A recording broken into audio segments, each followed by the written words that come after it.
Hi, I'm Greg Polson, and this is Cults. Today we're going to be taking a deeper look at one of the most infamous cults in modern history, the Manson family.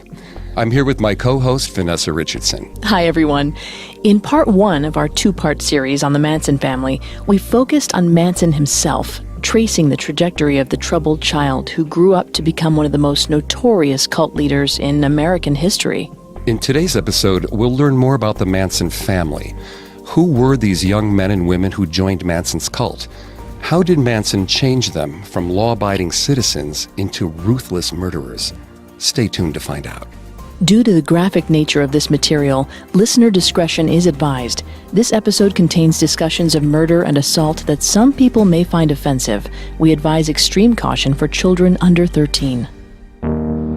It's not just that they murdered my family members and other people's precious family members. It's the fact that they have mentally invaded all of our lives. This is nothing to want to aspire to be. Those are the haunting words of Deborah Tate, speaking about the members of a cult whose crimes have remained etched into the public consciousness for almost 50 years. This cult was led by Charles Manson, and its members were known as the Manson family. For the purposes of our show, we're using the term cult to refer specifically to destructive cults. Vanessa's going to be taking over on the psychology here and throughout the rest of the episode. Please note, Vanessa's not a licensed psychologist or psychiatrist, but she has done a lot of research for this show. Thanks, Greg. Okay, destructive cults. Destructive cults, unlike new religious movements, are branded as such because the cult members harm and murder both members of their own cult and unsuspecting outsiders. According to the psychologist Robert Lifton, destructive cults generally have three distinctive features. First, destructive cults have a charismatic leader who becomes an object of worship. Second, this cult leader takes advantage of the group members and uses them for sex and financial gain. And third is what Lifton called thought reform, or as it's known in popular culture, mind control. The destructive cult, known as the Manson family, originated in the Haight-Ashbury district of San Francisco. After Manson got out of prison in March of 1967, he soon began dating the woman who gave him a place to live and became his first follower, Mary Brunner. Manson began observing and imitating hippie culture in order to recruit followers. He later described himself to an FBI agent as a mirror, reflecting what the kids wanted to see. He utilized the hippie concept of free love to convince Mary to let him bring more women into her home. This small group migrated to Los Angeles and grew exponentially larger. Manson had a knack for spotting troubled young people with malleable personalities and convincing them that he was the answer to all of their problems in life. One of his most well-known followers, Linda Kasabian, would later comment that when she first met Manson, she thought, "This is what I've been looking for." Manson could pretend to be whatever his followers wanted him to be. Manson was so successful at recruiting followers that he eventually began using some of his male followers, like Charles Tex Watson, to help recruit others into the cult. At its height, Manson's cult had around 100 followers, with 25 to 30 devoted followers willing to do anything for him. Manson and his core followers began their murder spree on August 9th of 1969. August 9th of 1969 had been another hot and muggy day at the Spawn Ranch in Los Angeles, where Charlie Manson lived with his cult followers. But Manson had more on his mind than the heat. One of his followers, Bobby Beausoleil, was sitting in a jail cell, arrested for killing a music teacher and drug dealer named Gary Hinman. The longer Beausoleil sat in the cell, the more time he had to talk to the police. Manson didn't want Beausoleil talking to the police. And for good reason. Beausoleil wasn't the only one who had participated in Hinman's murder. On July 25th, only a few days earlier, Manson had been at Hinman's home right along with Beausoleil, demanding that he give them their money back over a drug deal gone bad. When Hinman didn't offer up the money and asked Manson why Manson's family members were beating him, Manson cut off Hinman's ear with a sword. Worried that Hinman would go to the police when they were done torturing him, Manson told Beausoleil, "You know what to do." This was one of Manson's signature manipulation tactics. He never had to directly order one of his followers to commit murder. Not only could Manson persuade his followers to kill whoever he wanted, he could make it seem like it was their idea. Beausoleil stabbed Hinman on July 27th. He was assisted by two of Manson's devoted female followers, Susan Atkins and Mary Brunner, who took turns holding a pillow over Hinman's face. Beausoleil wrote the words "political piggy" in the dying man's blood and stamped a bloody paw print on the wall. Manson's family hoped the police would see the paw print and blame the Black Panthers for the murder. But Beausoleil left a fingerprint at the scene. On August 6th, 10 days after the murder, police discovered Beausoleil sleeping on the side of the road in the murdered man's car and arrested him. They tested his fingerprints and found a match. When Manson found out Beausoleil was in prison for Hinman's murder, he was terrified that Beausoleil would confess Manson's involvement to the police. Manson had spent most of his childhood and adult life in reform schools and prisons, and he didn't want to go back. He needed to create a series of random, copycat murders to distract the police. Someone needed to die. Someone rich, someone famous. Manson wasn't just worried about going back to prison. He also needed to maintain control over his followers, who believed he was a higher being, both Jesus and the devil. He liked to remind his followers that his name was Manson, or Son of Man, emphasizing his similarity to Jesus. The psychologist Robert Lifton noticed that cult leaders often set themselves up as spiritually endowed figures, elevated above the rest of mankind. He called this technique mystical manipulation.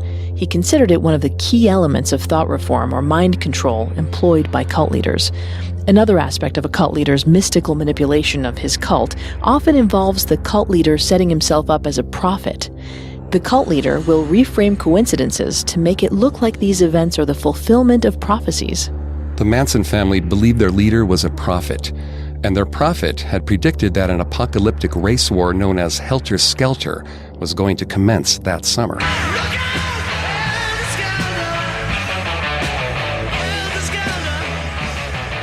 Manson took the name Helter Skelter from the Beatles' White Album, which dropped on November 22nd of 1968. The Beatles had titled the song Helter Skelter after an amusement park ride, but Manson convinced his followers that the Beatles were using the song as a dog whistle to warn the Manson family about the impending race war. This is another example of mystic manipulation. Manson twisted an ordinary song about a children's theme park ride into a prophecy of war. Manson preached that during Helter Skelter, African Americans would rise up against the white people who had mistreated them and murder them all. The only white people who would survive would be Manson's family, hidden safely away in a secret underground city in Death Valley. The summer was now almost over, and the African American populace had not risen up against the white oppressors. Manson couldn't let his followers think that he was wrong. After all, he was a divine being and infallible. Since it looked like African Americans weren't going to start a race war, maybe Manson's family needed to instigate it. Manson's family could commit a series of murders and get the Black Panthers to take the fall for their crimes. The racist reprisals from the government against the African American community would force African Americans to rise up and rebel. And if the police were busy dealing with a full-scale uprising, they wouldn't have time to dig into the murder of Gary Hinman. The Manson family could take advantage of the distraction to rescue Beausoleil, and Manson wouldn't have to go back to prison. Manson's followers found his post-apocalyptic prophecies to be so real, in part because of the hundreds of LSD trips they had undergone with him. Under the influence of LSD, they listened, rapt, as Manson preached repeatedly about Helter Skelter. They completely believed the apocalyptic race war was inevitable and that they would soon rule over and repopulate the world. So, on August 9th, when Manson told his followers that Helter Skelter needed to happen, they were eager to do his bidding. Manson chose one of his male followers to lead the murders, Charles Tex Watson. Manson had created an odd hierarchical structure in the cult, over which he reigned supreme. He preached that children were purer than adults because they had not yet been corrupted by an evil society. Male children were to be respected above all and allowed to develop with as much freedom as they desired. Manson may have come up with this idea as a reaction to his own boyhood, which was filled with strict parental figures and reform school teachers. As a child, he loved breaking the rules. He probably would have enjoyed growing up in a cult without rules where he could do whatever he wanted. After male children came female children. The same hierarchical rule applied to adults. Women were meant to obey men. If the cult was going to commit murder, a male follower needed to lead. Manson had Beausoleil lead the killing of Gary Hinman, and now that Beausoleil was in prison, Manson needed another male follower to do his dirty work. And so, on that fateful August night, he approached Charles Tex Watson. Watson got his nickname, Tex, because he was in fact from a small Texas town, and he seemed destined for a promising future. He was a track athlete and an honor roll student. He was also a popular yell leader. Yell leaders function a bit like cheerleaders, using hand gestures during games to amp up the student body and encourage them to cheer and scream for their school's team. By August 9th of 1969, Watson's mind had been addled by hundreds of LSD trips, but he still longed to be a leader. In fact, Watson had been engaged in a power struggle with Manson. He was bossing other family members around, trying to prove he could also be one of the cult's leaders. Manson manipulated Watson's desire for power within the cult. He asked Watson if he really wanted to prove he was a leader, and of course, Watson wanted to prove himself. Manson then effectively guilt-tripped Watson by blaming him for the drug deal that had gone wrong in June of 1969 with a Black Panther who went by the street name Lotsapapa. When Watson stole from Lotsapapa and the drug dealer showed up demanding his money, Manson had shot Lotsapapa in the chest. Lotsapapa survived, but never reported the shooting to the police, and Manson initially believed he had killed him. Months later, Manson now used this past incident to his advantage. Manson had put himself at risk and killed Lotsapapa because of Watson's mistakes. Was Watson willing to return the favor? Was he willing to kill for Manson? It didn't take Watson long to make up his mind. He quickly agreed to lead the murders. He was ready to incite Helter Skelter and the apocalyptic race war. He just needed to pick a target. Manson had just the target in mind. For the past year, he had aspired to become a famous singer and songwriter.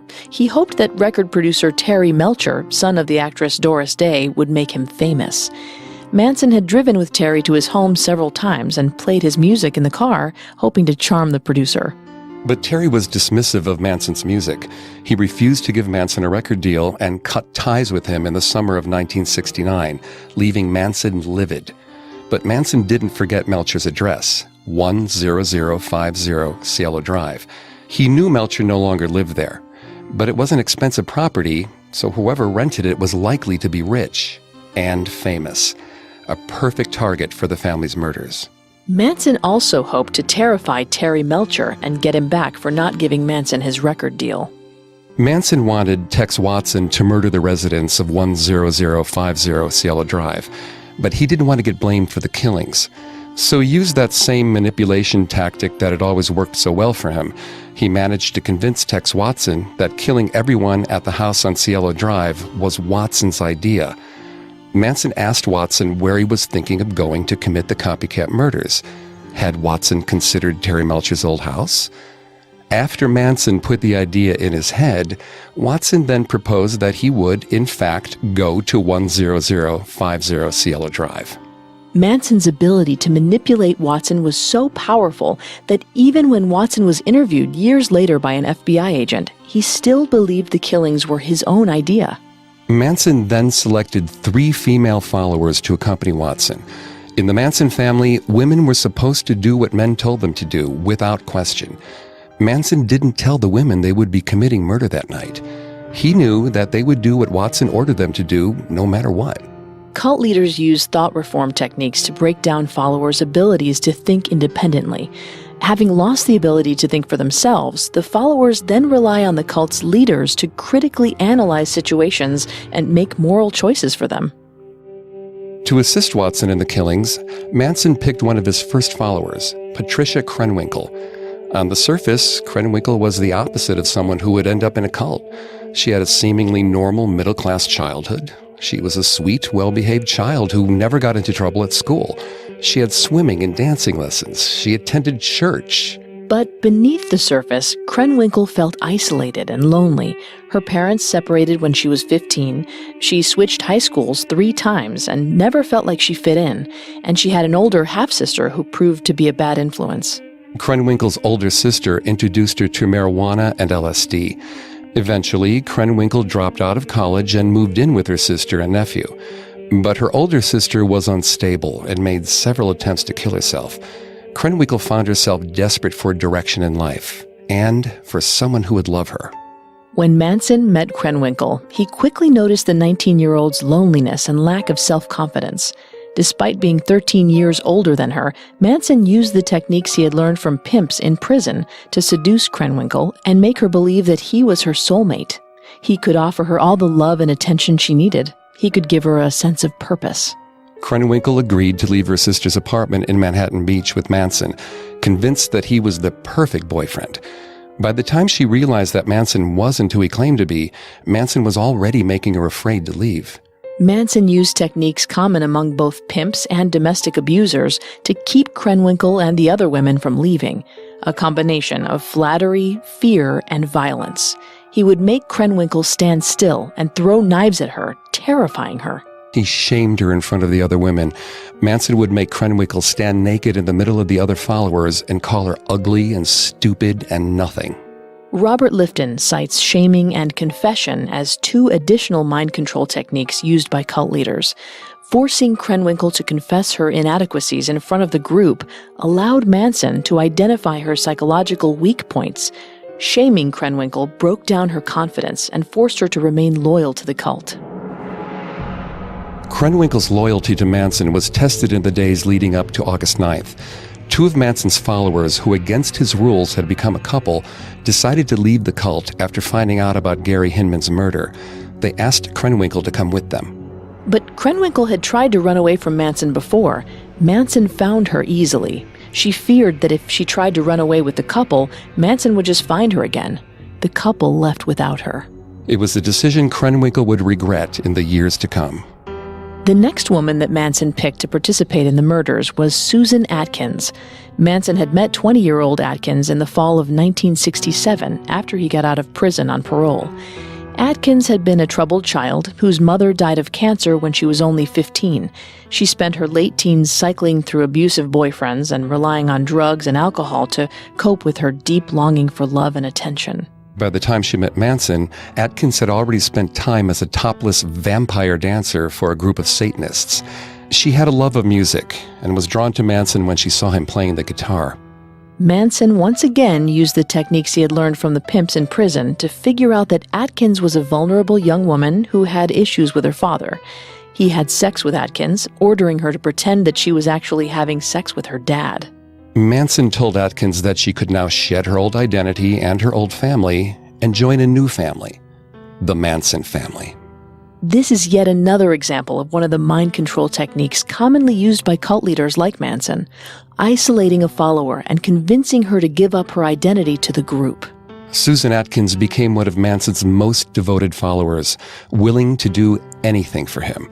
She had already helped Beausoleil kill Gary Hinman a couple of weeks ago in July. Manson knew she could stomach the spree murders.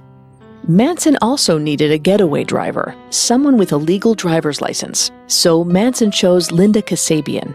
Linda met Manson in 1968. She had recently split from her husband, Bob, when she met Tex Watson, who slept with her and recruited her into the family. Unlike most of the Manson family members, Linda had a valid California driver's license. This piqued Manson's interest in Linda, and he invited her to join the family. Linda's driver's license was the reason that Manson asked her to join the family in the first place. And now, it was the reason he wanted her to take part in the murders. Tex Watson, Linda Kasabian, Susan Atkins, and Patricia Krenwinkel all clambered into a yellow 1959 Ford. Watson brought with him a length of rope, a knife, and a .22 caliber high-standard bunt-line revolver. Watson, not Linda, was also the one driving. He was the only one who knew their destination. As the yellow Ford wound its way through Benedict Canyon to 10050 Cielo Drive, Kasabian, Atkins, and Krenwinkel wondered aloud what they would be doing that August night. Maybe they would be stealing cars or creepy crawling, Manson's term for breaking and entering into random strangers' homes at night without waking them. The women had no idea that they were about to commit one of the most notorious spree murders in American history.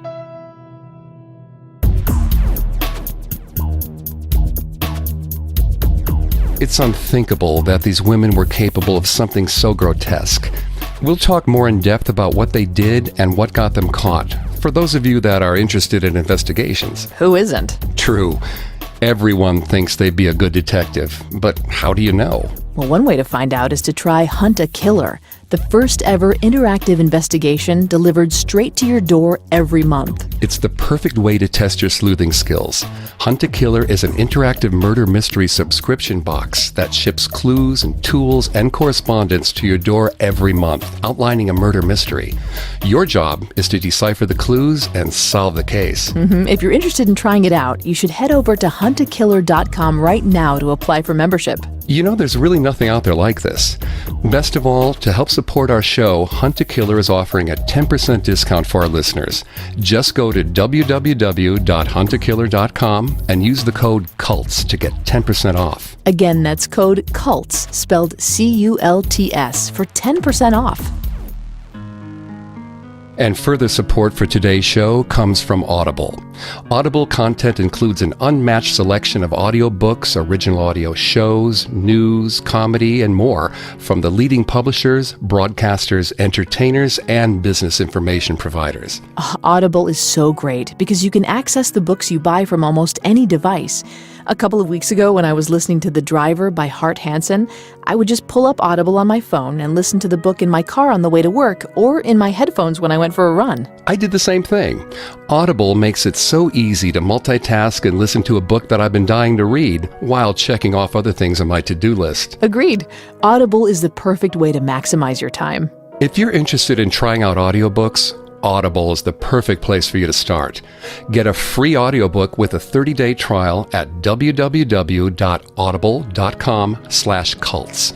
That's www.audible.com/cults, spelled C-U-L-T-S, for a free audiobook with your 30-day trial. Now, let's get back to our investigation of the Manson family. Sharon Tate was born in 1943, the eldest of 3 girls. Her father was an Army intelligence colonel, so the family never stayed in one place for long. Due to the constant moving around, she was particularly close to her parents and her 2 younger sisters, Deborah and Patty. Sharon began winning modeling competitions when she was just a baby. She started modeling and acting in commercials in her late teens. She soon moved on to small roles on shows like The Man from U.N.C.L.E. and Mr. Ed. In 1965, she scored her first film role as Odile in The Eye of the Devil. That film was followed by a role in The Fearless Vampire Killers, where she met and fell in love with her director and co-star, Roman Polanski. The couple soon married. Sharon proceeded to take roles in several more films, including the role she's most famous for, Jennifer North in Valley of the Dolls. But by August 9th of 1969, her burgeoning film career wasn't the only thing on her mind. Sharon and Polanski had recently rented their friend Terry Melcher's home at 10050 Cielo Drive. Sharon was 8 months pregnant with her first child, and she was excitedly preparing her home for her baby boy.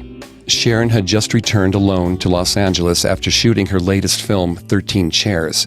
Polanski was still wrapping up shooting on Day of the Dolphin in London. Since Polanski was away, Sharon often invited her friends over to visit. After all, there was plenty of room for guests at the house. On August 9th, Sharon had several friends keeping her company. Wojtek Frykowski was visiting with his girlfriend Abigail Folger, a social worker and heiress to the Folgers' coffee fortune.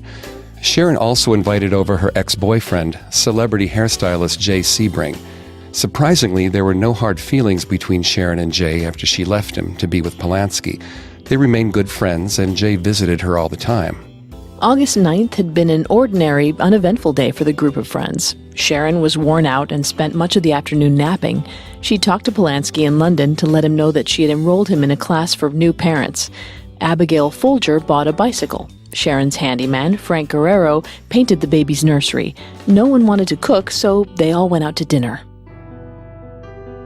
After Sharon and her friends got back to 10050 Cielo Drive, they prepared for bed. Abigail Folger retired to her guest room. She changed into a white nightgown and settled down to read a book. Frykowski went to sleep on the couch in the living room. Sharon and Jay stayed up chatting in the master bedroom. At about 11:45 in the evening, an enterprising 18-year-old named Steve Parent drove up to 10050 Cielo Drive. He was trying to earn money for college and hoped to sell his clock radio to 19-year-old William Garrettson.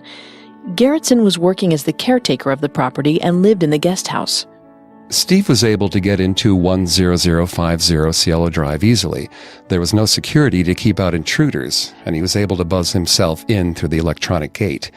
Steve then drove down the circular driveway to the front of the house, parked, and walked over to the guest house where Garrettson lived. Steve eagerly showed Garrettson how well his clock worked, plugging it in and setting the time, but Garrettson didn't want to buy the clock, so he offered Steve a beer. When Steve unplugged his clock and left Garrettson's guest house, Steve's clock showed 12:15. It was just past midnight. Another car was winding its way up Cielo Drive, a yellow 1959 Ford.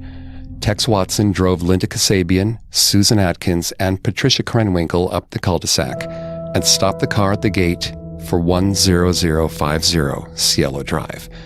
The Manson family members couldn't see the main house from the gate, but they could see a fence in the distance decorated with twinkling Christmas lights. They'd been put there by Terry Melcher's girlfriend, the actress Candace Bergman, before she and Melcher had moved out. Sharon liked the lights and kept them up. Watson cut the phone lines at the house with bolt cutters, then backed the Ford down the hill, parking it out of sight. It was time for Watson to let the women know what they were going to be doing that night. Watson explained that the four of them were going to scale the fence, go into the house, and murder every living person inside. It may seem strange that Krenwinkel, Atkins, and Kasabian did not get upset when Watson broke the news.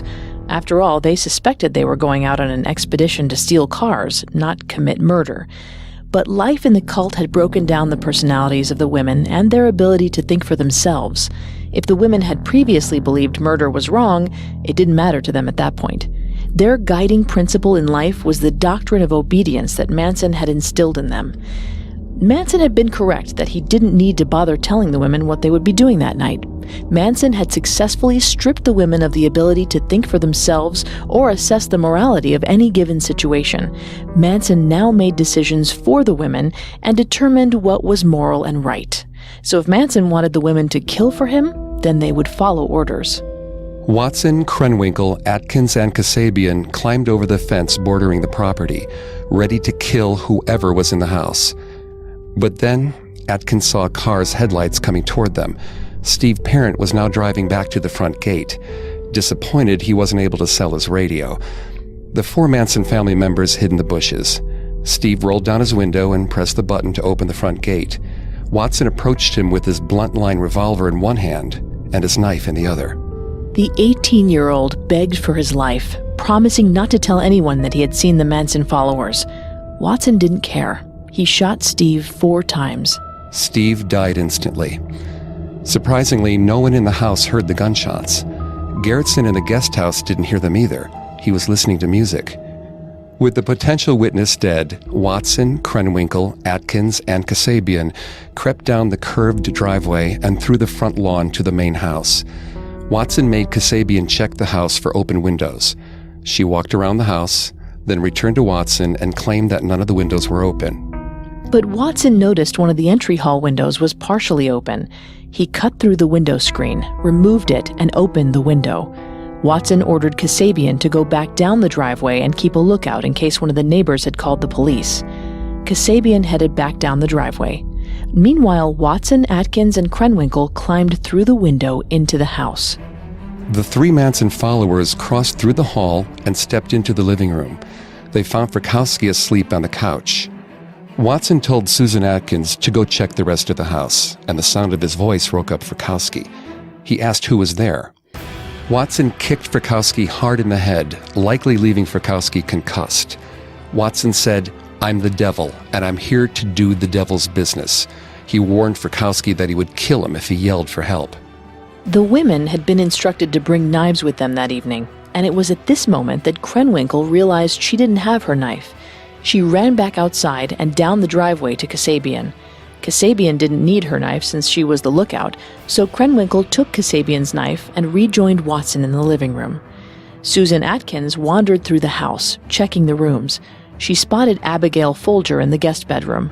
Folger was used to guests dropping by Sharon's house at odd hours, so she wasn't perturbed to see Atkins. Atkins smiled and waved at her. Abigail waved back. Atkins spotted Sharon Tate and Jay Sebring chatting in the main bedroom. She returned to Watson and told him what she had seen. Watson instructed Atkins and Krenwinkel to corral everyone into the living room. Atkins and Krenwinkel brought Sharon, Abigail, and Jay into the living room at knife point. Watson tied Jay's hands with rope. Jay complained that Watson was hurting him, and Watson threatened to kill Jay if he spoke another word. Watson tied a rope about Jay's neck and looped it over the ceiling beam. He tied the other end of the rope around Sharon's neck. Sharon began to cry, which irritated Watson. Jay spoke out against Watson's treatment of his pregnant friend, so Watson shot him in the stomach. As Jay lay bleeding on the brown living room carpet, Watson demanded money from his captives. Abigail Folger gave them $70 from her purse. Watson grew angry. He wanted to bring Manson back a big payout, and this wealthy movie star and her friends weren't giving him any real money. Watson took his frustration out on Jay Sebring. Watson stabbed Jay repeatedly until he died. Sharon, Abigail, and Frykowski realized that they were next. Frykowski, still woozy from getting kicked in the head, struggled to free himself. Watson ordered Susan Atkins to kill Frykowski, but he wriggled his hands out of their bindings. He grappled with her, trying to reach the front door. Atkins stabbed him repeatedly in the legs. Kasabian heard Frykowski screaming in pain from the driveway and walked up to the house. She stopped outside the house just in time to see Frykowski stagger out the front door, Watson chasing him. Horrified, Kasabian could only watch as Watson stabbed Frykowski over and over until he lay unmoving on the front lawn. At this point, Kasabian was the only one of the 4 Manson followers who had the moral awareness to be appalled and speak out against what was going on. She yelled to Susan Atkins in the living room that there were people coming, hoping this would be enough to get her companions to leave. But Atkins shrugged off Kasabian's warning. She claimed there was nothing she could do, so Kasabian ran away back down the driveway. Abigail Folger attempted to escape next. Krenwinkel was holding Abigail at knife point, but Abigail made a break for it, racing down the front lawn. Krenwinkel didn't let her get far. She chased Abigail down and slammed her to the ground. Krenwinkel stabbed Abigail over and over, dyeing her white nightgown red with blood. Krenwinkel wasn't sure if she'd actually killed Abigail. Watson had finished killing Frykowski, so Krenwinkel asked Watson to check if Abigail was dead. Watson ordered Krenwinkel to see if there was anyone they needed to kill in the guest house while he finished off Abigail. Krenwinkel was terrified of disobeying an order, but she also didn't want to round up more people to kill. So she walked over to the guest house where Watson couldn't see her, waited a minute, and walked back. She told Watson there was no one in the guest house. This is the only reason William Garretson, the house caretaker, survived the massacre. Watson stabbed Abigail several more times, ensuring she was dead. He then went back to the living room and rejoined Susan Atkins. Sharon Tate's 3 friends were dead. She was the only one left. Sharon Tate was the only one left alive at 10050 Cielo Drive. Sharon begged and pleaded with the Manson family members for them to save her unborn son's life. If they wanted, they could even take her hostage, wait 2 weeks for her baby to be born, and then kill her. But Atkins and Watson didn't care. They were high on meth, which made them aggressive, and too indoctrinated in the cult's belief system to care about an outsider's ideas of right and wrong. Susan Atkins told Sharon that she would get no mercy from her. Atkins stabbed Sharon Tate 16 times. She cried for her mother as she died. Everyone at 10050 Cielo Drive lay dead. But Susan Atkins remembered that they weren't done yet. Manson had told Atkins before they drove off from Spawn Ranch to make sure that the followers did something witchy at the crime scene. Atkins took the towel that had been used to tie Frykowski's hands and wrote the word pig on the front door in blood. Atkins was mimicking what she had seen Beausoleil write on the wall after killing Gary Hinman. Now finished, Watson, Atkins, and Krenwinkel left the house and walked down the driveway. They met up with Kasabian, who was waiting for them by the yellow Ford. On the drive back down the road, they threw their bloody clothes and the murder weapons down a steep hill. They stopped on a side street and hosed themselves off in Rudolph Weber's yard, washing away the blood. Weber heard the commotion and found the killers outside in his yard. The 4 Manson followers got in the car and sped away, but he took note of their license plate. In the car, the killers didn't focus on the morality of their actions. They were more concerned with mundane issues. Krenwinkel's hand hurt from all the stabbing. Atkins had misplaced her knife. Watson's gun handle broke when he used it as a bludgeon, leaving possible evidence behind. Nobody was happy with Kasabian's lack of participation in the murders. Manson was not happy with any of the followers when they came back to the ranch. They had almost no money for him, and from the sound of it, they hadn't created a dramatic enough crime scene. Manson asked whether any of the killers felt regret about the crimes they just committed. They claimed they didn't feel bad about it at all. Manson drove back to 10050 Cielo Drive himself, wiping down the fingerprints and dressing up the crime scene. He spread an American flag on the couch near Sharon's corpse, confident the juxtaposition of the American flag and dead pregnant woman would get lots of media attention.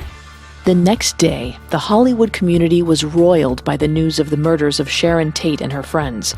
The innocent groundskeeper, William Garretson, was arrested for murder. But although Sharon Tate's death was all over the papers on August 10th, Charles Manson wasn't satisfied. The police hadn't made the connection he wanted them to make to the Black Panthers and to Gary Hinman's murder. The Tate murders weren't going to be enough to start Manson's race war. In order to instigate Manson's Helter Skelter, he needed more people to die. On the evening of August 10th, Manson brought together Watson, Atkins, Krenwinkel, and Kasabian. He also brought 2 additional followers, Clem Stevens and Leslie Van Houten. Like the Tate killers, Stevens and Van Houten were among Manson's most devoted followers. At 19 years old, Van Houten was the youngest in the group of assembled Manson family members. Leslie Van Houten grew up in a middle-class family, but began using drugs and running away from home at the age of 15. She met Manson in 1968 through Beausoleil. Manson liked to have Van Houten transcribe his song lyrics in shorthand. But on August 10th of 1969, Manson had a different task in mind for Van Houten and the others. Manson explained that Watson, Kasabian, Krenwinkel, and Atkins had bungled the murders on August 9th. So tonight, Manson was going to go along for the ride with his followers and make sure they did things properly. He hoped to guide his followers into committing at least 2 copycat killings that night. Manson directed the car crammed with 7 people to the house of Lino and Rosemary LaBianca on Waverly Drive in Los Feliz. Lino and Rosemary were hard-working business owners. Lino was a grocery store owner, and Rosemary was the co-owner of a boutique. They had a loving marriage, and they were close to their grown children. They had no idea that the Manson family often attended parties at their neighbor Harold True's house. Manson believed that the people who lived on Waverly Drive were rich. He picked out the LaBiancas because he assumed they had to be wealthy enough to get the attention of the police and the press. Manson and Watson entered through the LaBianca's unlocked back door. They found Lino sleeping on the couch and roused him at gunpoint. Manson assured Lino that this was just a robbery and asked who else was in the house. Lino told Manson that his wife was in the bedroom. With Watson holding Lino hostage, Manson located Rosemary and brought her out into the living room with Lino. Manson took Rosemary's wallet, then brought Krenwinkel and Leslie Van Houten into the house.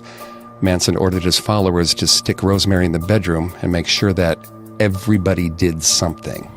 Manson may have said that to ensure that everyone there shared culpability for what happened. Manson then returned to the car with Linda Kasabian, Susan Atkins, and Clem Stevens. He drove off on the hunt for another murder target. Watson put a pillowcase over Lino's head, gagged him, and tied him up with lamp cords. He then bound and gagged Rosemary with lamp cords in the bedroom. Krenwinkel grabbed a kitchen knife and went into the bedroom with Rosemary. She didn't want to kill more people after killing Abigail Folger, but she was more afraid of what Manson would do to her if she disobeyed him than she was of committing more murders. As Krenwinkel and Van Houten waited in the bedroom, Watson stabbed Leno to death with a bayonet that Manson had given him. Rosemary heard her husband's cries and struggled with her captors. Krenwinkel began stabbing her with the kitchen knife. Watson came into the bedroom and stabbed Rosemary with the bayonet, killing her. This time, Manson's followers wanted to make sure he got the dramatic crime scene he asked for. Watson carved the word war into Leno's abdomen. Krenwinkel stuck a fork in Leno's stomach and a knife in his throat. Van Houten wrote the words, "Death to pigs," and "Rise" on the walls in blood. Van Houten hadn't done much to participate in the actual murders at this point. Mindful of Manson's order that all of them participate in the killings, Watson made Van Houten pull up Rosemary's dress and stab her repeatedly, even though she was already dead. Manson's followers spotted a bag of change and grabbed it. When it came to stealing money from their victims for Manson, every penny counted. They got hungry and hunted for food in the murdered couple's fridge, feasting on their watermelon and drinking their chocolate milk. Before the followers left, Krenwinkel wrote the words Helter Skelter in blood on that same refrigerator. These two words would be the key to unlocking the secrets of the Manson family and securing Charles Manson's conviction for murder. Manson thought the police would see the literal blood writing on the wall and blame the African American community for a series of copycat murders. But initially, the police had no idea that the murders of Gary Hinman, Sharon Tate and her friends, and the LaBiancas were connected. In fact, on August 12th of 1969, police told reporters that there was no connection between the Tate and the LaBianca murders. They thought they had 3 different cases and 3 different sets of killers. On the one hand, Manson had failed to start Helter Skelter, but on the other hand, it soon began to look like he was going to get away with all of it. But the police were on to Manson for one of his relatively more minor crimes, car theft. Manson and his followers had been stealing cars and transforming them into dune buggies, all part of his plan to find his prophesized underground city where they could wait out the apocalyptic race war. When Manson was initially arrested on August 16th, it wasn't for murder, it was for car theft. Manson wasn't the only one arrested. 25 of his followers were as well. One of the followers arrested was Susan Atkins. Susan Atkins was always the one who liked to show off and who needed attention and approval from others. Atkins began to brag to her cellmates about participating in the killings. When Atkins' cellmate Virginia asked about how she felt after committing the murders, Atkins replied that she felt tired, elated, and at peace, because she knew this was the beginning of Helter Skelter.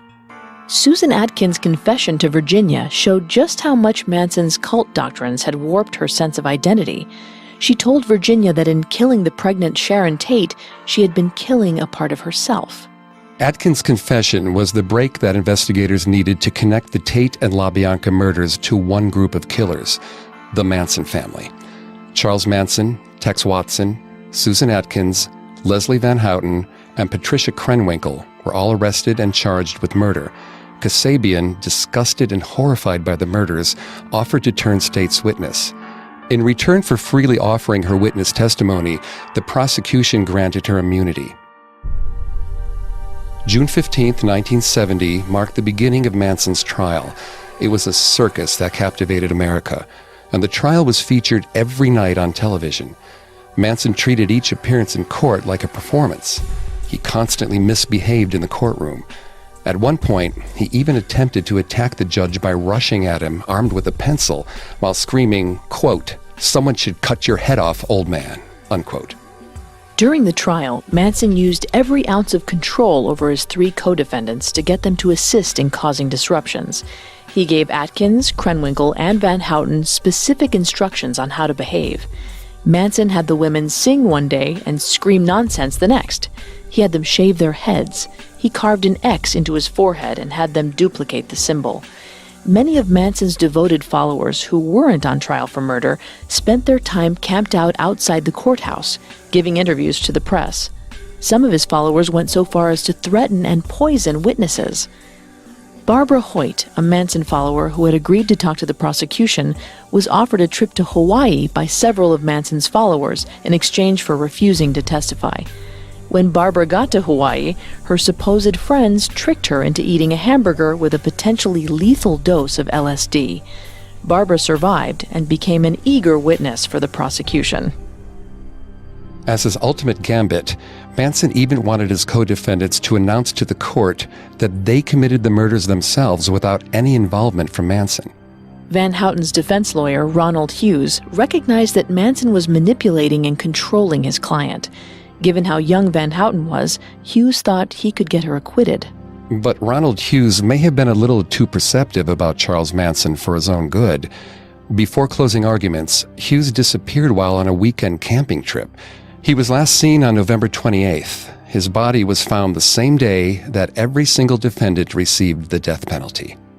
Although the cause of Robert Hughes' death has never been definitively solved, an anonymous Manson family member called up Vincent Bugliosi, the prosecutor of the Tate LaBianca murder case, and told him that the Manson family had killed the defense attorney. Even with their leader behind bars, Manson's family was willing to kill for him. None of the Manson family members remained on death row for long. In February of 1972, after California abolished the death penalty, Manson, Watson, Krenwinkel, Atkins, and Van Houten all had their sentences commuted to life in prison with the possibility of parole. It was only once they had spent time in prison, away from Manson's influence, that these particular followers began to think for themselves and take on new identities. Watson converted to Christianity and became a popular minister. However, an FBI agent who interviewed Watson wasn't sure whether his conversion was genuine or whether he was angling to get out on parole. Despite Watson's efforts to leave behind his identity as a Manson family member, the California Parole Board still considers him a risk to society. They most recently denied his parole in October of 2016. Susan Atkins became a born-again Christian as well, trading one form of devotion for another. She died of cancer in prison in 2009. Bobby Beausoleil became a different type of fanatic and joined the Aryan Brotherhood, a white supremacist prison gang. He was denied parole in 2016. It wasn't until Patricia Krenwinkel had spent time on death row that she began to think for herself. Learning that Manson had sold her to another prisoner in a card game marked a turning point for Krenwinkel in the rediscovery of her own identity. She claims that she has regained her sense of self, and with it, all the remorse that she initially couldn't allow herself to feel for her terrible crimes. She is now a model prisoner and a mentor for several prison groups. Leslie Van Houten, the youngest of the convicted murderers, has also become a model prisoner and openly expressed remorse for the Manson family killings. Van Houten credits her father for helping her regain her grip on reality and her own moral code. Her lawyer pointed out at her 2013 hearing that her value system has completely transformed since falling under Manson's sway in 1969. In 2016, Van Houten was recommended for parole, but her parole was blocked by Governor Jerry Brown at the request of the victim's family members, who believe her to be an unrepentant killer. On August 31st of 2017, Van Houten applied for parole again based on a change in California law regarding youth offender parole hearings. The new law allows young men and women who were under the age of 23 when they committed their crimes to ask the parole board to take their age into consideration. The reason behind the new law stems from the fact that young people have diminished culpability, greater impulsivity, and aren't as capable as adults of understanding the consequences of their actions. The California Parole Board was charged with the tough decision of determining whether Van Houten truly changed her thinking and earned her freedom. And September 6th of 2017, she was recommended for parole once again. And as of this recording, we're waiting to see if the Parole Board and Governor Brown change their minds. It's possible that Leslie Van Houten could be released in 2018. And though Manson's jailed followers eventually renounced him, others remain loyal to their cult leader even after he went to prison. Part of the reason Manson's jailed followers may have reached a point where they could denounce him is precisely because they were in jail. Their physical imprisonment freed them to think for themselves. But for some, the thought reform techniques used by destructive cult leaders like Manson can prove impossible to overcome.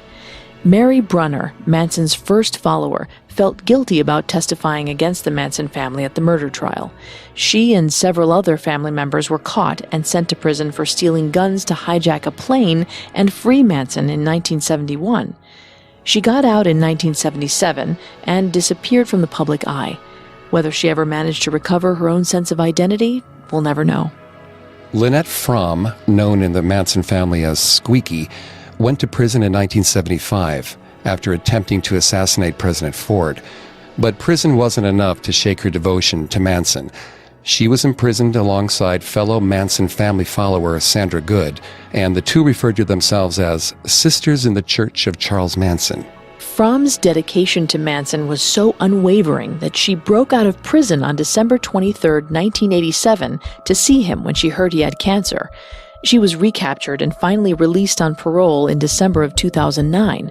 She moved back to New York. When a reporter called her in 2017 asking about Manson, she hung up the phone. Linda Kasabian, whose testimony against her fellow Manson family members was crucial in obtaining their convictions, disappeared into a life of obscurity. In 1994, she had started a family and was living somewhere on the East Coast. It has been 48 years since the Manson family killings. Manson's family members either remain in jail or have disappeared from the public view. Yet our thoughts still linger on the tragically short lives of Sharon Tate, Wojtek Frykowski, Abigail Folger, Jay Sebring, and the LaBiancas. What kind of lives might they have led if Manson hadn't ordered them killed? And what kind of lives might Manson's jailed followers have led if they had never met him?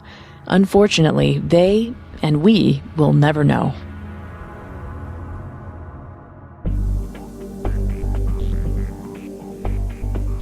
Thanks again for tuning in to Cults. If you want to listen to any previous episodes of Cults, you can find them on Apple Podcasts, Google Play, SoundCloud, Stitcher, and Spotify, or on our website, parcast.com, spelled Parcast.com. If you like what you hear, please leave a 5-star review or tell us what you think on social media. We're on Facebook and Instagram as @Parcast and Twitter @Parcast Network. It seems simple, but it really helps our show. Join us next Tuesday as we delve into the twisted psychology behind the Heaven's Gate cult. Cults was created by Max Cutler and is a production of Cutler Media and is part of the Parcast Network. It is produced by Max and Ron Cutler, sound design by Ron Shapiro, production assistance by Maggie Admire, Joel Stein, and Carly Madden. Cults is written by Jeanette Manning and stars Greg Polson and Vanessa Richardson. If you're listening to our shows, I'm sure you've thought about putting your own investigative skills to the test.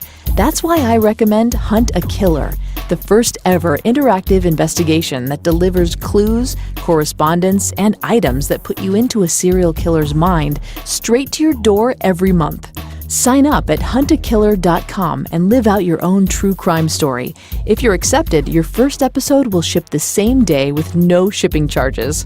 Best of all, to help support our show, Hunt a Killer is offering our listeners 10% off when you go to www.huntakiller.com and use the code CULTS.